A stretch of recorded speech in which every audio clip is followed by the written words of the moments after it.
तैयारी, ऑफलाइन जैसा अनुभव। कपिल सर के मार्गदर्शन में करें आरएएस, पीएसआई, ईओ, आरओ और अन्य भर्ती परीक्षाओं की तैयारी बूस्टर एकेडमी के साथ। अभी डाउनलोड करें बूस्टर एकेडमी ऐप। राजस्थान लोक सेवा आयोग द्वारा करवाई गई एसआई भर्ती 2021 रद्द होने के बाद दोबारा से उसका री एग्जाम करवाया जा रहा है। 20 सितंबर को परीक्षा है, लेकिन परीक्षा से पहले ही बहुत सारी चीजें निकलकर सामने आ रही हैं।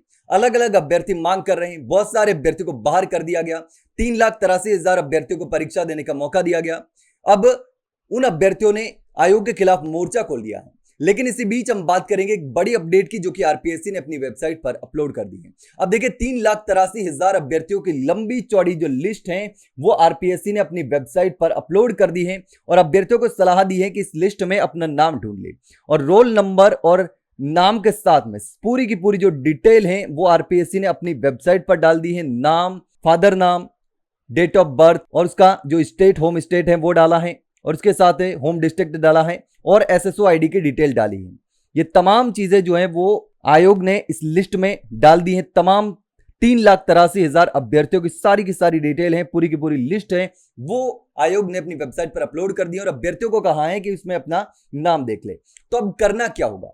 अब देखिए, करना यह होगा कि उप निरीक्षक भर्ती री एग्जाम 2021 भर्ती में जो सभी 3,83,000 अभ्यर्थी हैं उनको दोबारा से केवाईसी करानी पड़ेगी।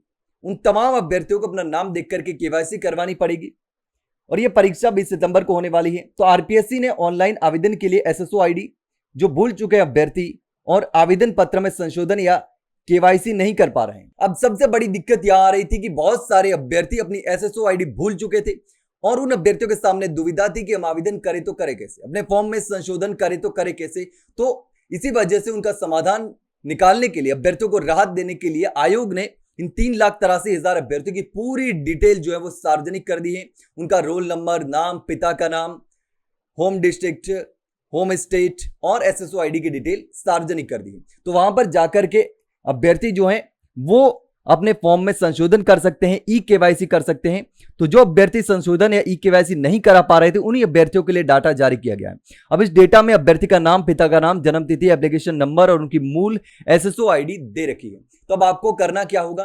आपको इसी डिटेल के आधार पर, अगर आप डिटेल भूल चुके हैं तो इस डिटेल का इस्तेमाल कर सकते हैं और अपनी जो डिटेल है ई केवाईसी को अपडेट करवाना होगा। तो इसीलिए आयोग ने इन 3,83,000 अभ्यर्थियों की पूरी डिटेल जो है वो सार्वजनिक कर दी है। अब देखिए, लगातार बहुत सारी चीजें और भी चल रही हैं। बहुत सारे अभ्यर्थी जो हैं, 4 लाख से ज्यादा अभ्यर्थी इस भर्ती से बाहर हो चुके हैं, जिन्होंने आवेदन तो किया था लेकिन आवेदन करने के बाद परीक्षा नहीं दे पाए थे। लेकिन बहुत सारी पहले जो भर्तियां हुई, जो रद्द हुई है, रद्द होने के बाद में दोबारा उसका एग्जाम करवाया गया, री एग्जाम हुआ। री एग्जाम में उन तमाम अभ्यर्थियों को मौका दिया गया था जिन अभ्यर्थियों ने आवेदन किया था, सिर्फ उन्हें नहीं जिन्होंने परीक्षा दी थी या दोनों पेपर दिए थे।